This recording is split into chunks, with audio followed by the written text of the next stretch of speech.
G. G. Eh? What's that song?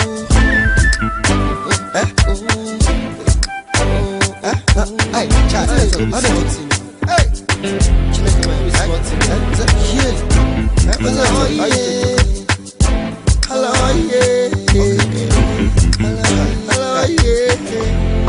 Hey, see, for instance, say I be the one where them give chance. Say I be the one where they make plans. For all man to benefit I be, to make me disagree, to agree to create chance. But now I am not of importance, cause now I am looking from a distance. And that's why he give from a distance. My name is Maobuye Nangi Obu. I'm the Nigerian student president here. Well, as an association, what we do is we try as much as we can to reach out to Nigerian students and try to help them, areas of their student life, Usually, as Nigerians, this is not the system. The system here, system of education here in the UK is totally different from what we get back home. So when Nigerians come, you find out that they have what we call social issues. They find it difficult to acclimatize with the system. They also have academic issues because they've got a lot of difference, in the way we study here and also the way we study back home in Nigeria. So those of us who were privileged to must have had kind of both experience, like coming from Nigeria, studying in Nigeria before coming here to do some stuff. We try as much as we can to give students support to Nigerian students, especially. They find they have cultural issues, also cultural acclimatization and all that. So a whole lot of package. What we do for Nigerian students is try to mediate between Nigerian students, the students, their parents, their sponsors, and also with the university and all that. So that's what we do as an association.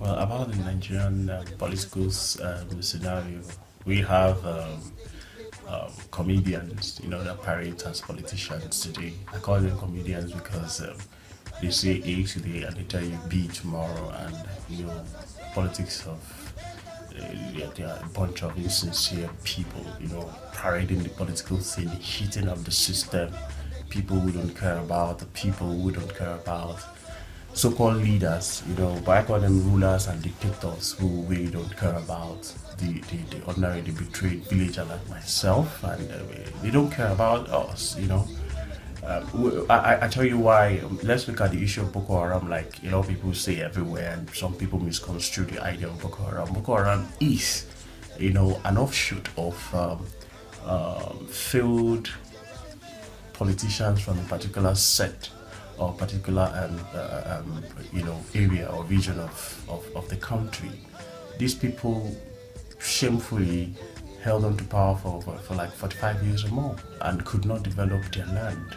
Rather, they enriched themselves at the detriment of the people, using resources from zone A to develop resources from zone B. I mean the people of other people, and they couldn't even develop, they only developed their families and all that, and stored money here and there and all that. And today they believe Nigeria is a patented copy. Nigeria is their template. They believe nobody else should, be at the seat of power. Nobody should take over the rulership or the leadership of Nigeria except them. So today it's unfortunate to them, but fortunate to Nigerians and Nigeria that we have somebody from a perceived minority group leading the country, steering the wheel. So as a result, they believe this is, in Islam they call it haram. It's like illegal, it's forbidden. That a minority would, come to lead the country. So that's how Boko Haram came. Boko Haram is never an expression of misrule. It's never an expression of neglect of the northern people.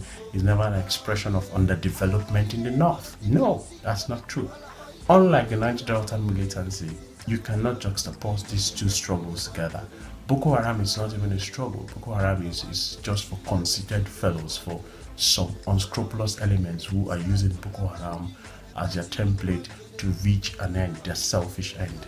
The Niger Delta struggle is an expression of the people of the Niger Delta region as a result of the constant and continuous milking of the people, constant and continuous exploitation of, the people, and they don't care about us. They don't, you've got all the companies here and there. Like, look at the case of Scotland, Wales, and also England and the United Kingdom here.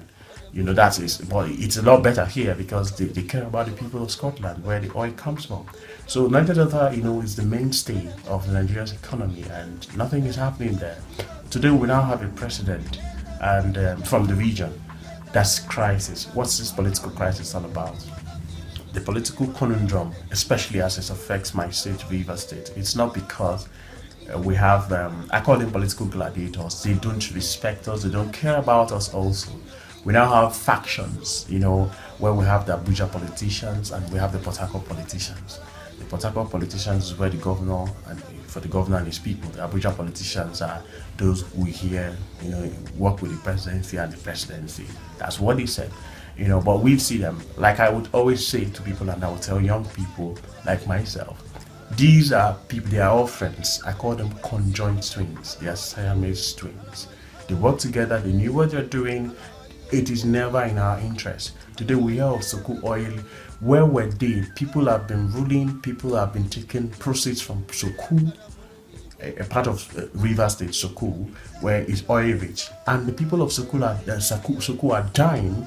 Nobody cares about them. But today we hear that, this fight is because Soko people, there's oil, the oil wells in Soko were taken. No, it is not because they are fighting in our interest. It is about sharing amongst themselves. So it is high time we, the young generation, young people, rise up and say no to these people. If it means, sticking our lives for it, because we can't sit back and begin to watch these people take us, for granted and all that. None of them, they don't care about us. The Abuja people and the Port Harcourt people, they are the same. So that's a political situation. We also hear about funny, that's why I call them comedians. A lot of people come up, they say, initially they said those who carry broom are they are foolish people and all that. But today, the broom revolution is where they believe they will get their Rosetta Stone from. It's funny. So you see a lot of young people speaking from both sides of their mouth that cannot see beyond their nose. Young people go ahead. Today they are for good luck, tomorrow they are for Amici. I'm not ready to be involved in this old stuff. Like I said, I am angry with the president. I will always say it without no offense, he's the best president we've had so far. Nigeria since 1914, that they said the so-called forceful marriage that I don't believe in, came up. Since I was born and I read books and I heard about Nigerian leaders, this is the best because one, he's nationalistic, he's trying to do stuffs that will incorporate everybody. He's trying to develop the land, but he's got the worst media team. He's got the worst set of people as executives, as people, as ministers. The worst ministers I've seen so far is in this government. But we have the best president. So this is the dilemma we are in, and I think this is also the president's dilemma. Now we have a propaganda machine in the opposition.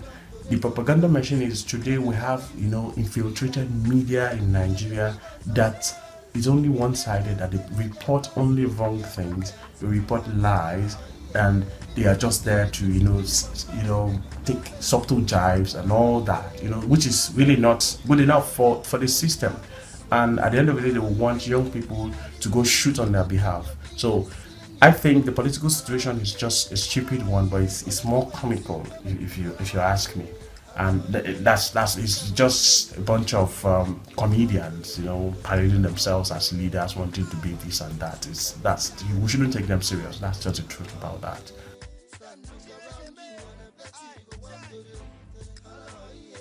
I love.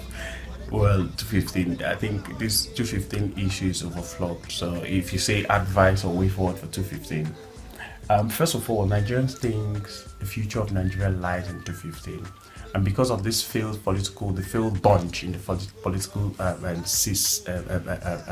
in the polity, if I want to put it that way, the failed bunch that parades themselves as the saints. I see them as old wines in new bottle. They're all the same.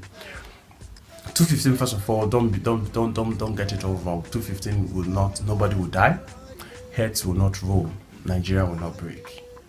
If good luck is going to come back as president, he would come back. Those of us who are ready to vote for him would vote for him. The reason I would always talk about good luck is, one, it's a shame. I will never say anywhere that good luck is the best Nigeria can offer. Amongst the contenders, good luck is the best. Because most of them you hear are those that have been tried, tested, and they failed woefully. This is a man that have been given the opportunity. He's trying, he's been tested, and he's still trying. I can't say he has failed, he hasn't. But he's not the best. So far, I have not seen anybody amongst the contenders, amongst the governors that have given him issues that wants to be president, none can say they've done or performed even equal to what he has done, even as vice president and as acting president or president. So those of us who want to support him, we're not supporting him because he's the best, but he's just the best amongst the other contenders, even including the generals. But that's by the way. 215, like I said, heads will not roll. What will rather happen in 215 is simple. What we expect to do is, those of us who want to vote, those of us who want to talk to our friends, those of us who think we can also vote, maybe, or whatever, it's about persons, it's about the individuals. I don't believe in party. If tomorrow, good luck, for example, if the people we see, the comedians we see amongst, in the political scene are still there, and he's not given the flag, he's not the flag bearer in his party, and he goes to any party or whatever, we will still vote for him. Not because he is the best, but because he's the best among them. So we're looking at persons, not party. So it's not going to be a question of APC, PDP, PDM, whatsoever, HIV, whatever you want to call it. Don't mind me, anyways. Now, simple advice I have for myself, my friends, younger people, everybody. It's simple. Let us, no politician, I will repeat, no politician in Nigeria at the moment is worth dying for. So do not carry arms on behalf of any unscrupulous politician. I'm sorry, I will use that word, anybody. No politician is worth dying for. They are just full of deceit. Vote your conscience, campaign for who you want. Rather than being, today you're for Amechi, tomorrow you're for good luck, day after tomorrow you're here and all that. I don't believe in all of that. I am just being critical here. The both of them, they've got all their flaws, but nobody should come out and begin to parade as one saint. So be mindful, especially young people, because most of these people, they will fly their kids abroad. They are not even in Nigeria. And when they fly their kids abroad, you ask me, yes, am I in Nigeria? Yeah, I'm opportune to be here, but I want to come back home. This is not where I should be.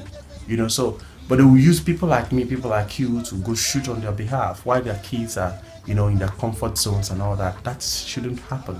So no politician is worth dying for. These guys are still friends. Let's look at, I'll just be very exemplary.